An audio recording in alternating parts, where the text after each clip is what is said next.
Ebyenyanja bifire biri mu terapiya byabiri hamwe gw'enyanja kandi n'ubwo kinuko cy'ebyenyanja cyaba kiri mu mwanya tikyazibira bataka kurunda n'ebyenyanja bakabitwara mu maka gabo kurugirira abebembezi b'ekyaro ekisire ebyenyanja tikyakamanyire n'obu bari kuteekateeka ngu kibasa kuba kiresireho kushiisha kw'ebyobuhangwa ninga empindahinduka y'obwire. I got information when I was here at the office that in Chitere Crater Lake fish was floating like nothing, and people were just picking fish using their hands without nets.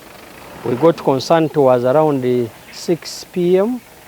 We tried to convince people not to eat the fish because we could not ascertain why they were floating. The samaki zino bwire oburayika habaho ekibiiho zikagaruka hasi umushana gwaja ekika kikazimusa zikaza higuru hagati y'umwaka n'emyaka 2 ninga 3.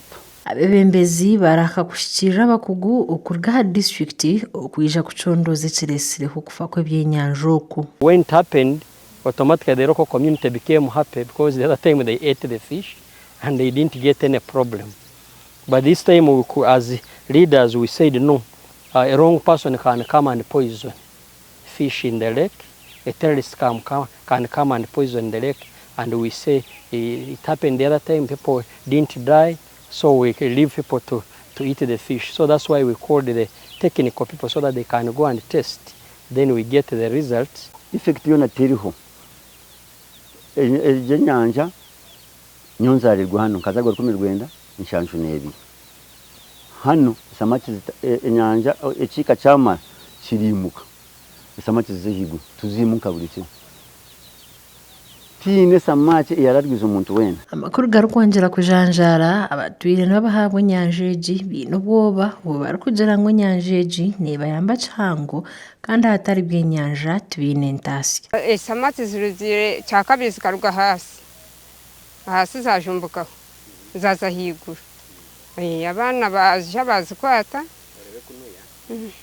mukazi umwe narongo akisha yazirati yakwata hisamake yata hija mukasheshe hijaho mushohi yija yazikwata mukatimba yata. Ababayengera bashobora kuba amazuru wire buringwa hanyanjeji ngo kandi no mu rwa kabiri ikintu kibaho kikasabiriho twatina twaza bagira ngo bazitiramo mubazi ngo bana bajungo banenzi ati twazitina koka kutamaze tuiho twajya hawo wafi bakaguma bahurire bo abashisha bakekwa tari bashatu ari batano bisha bazita mu nyanja mumpa hakariho cuba yakora ubwato yajangwa wari we yagumara zibihiramo bakihama umurundi gumwe ubwo kubanza nangwa batuha twajya. Ojama n'wentebe ya kashatu turi ahewa remedias yashobora kucondoza kiresire ebyenyanja byafa kwatandikire ari kugira ngo batwara mwa ebyenyanja mu laboratory omuri Kampala. Engaged the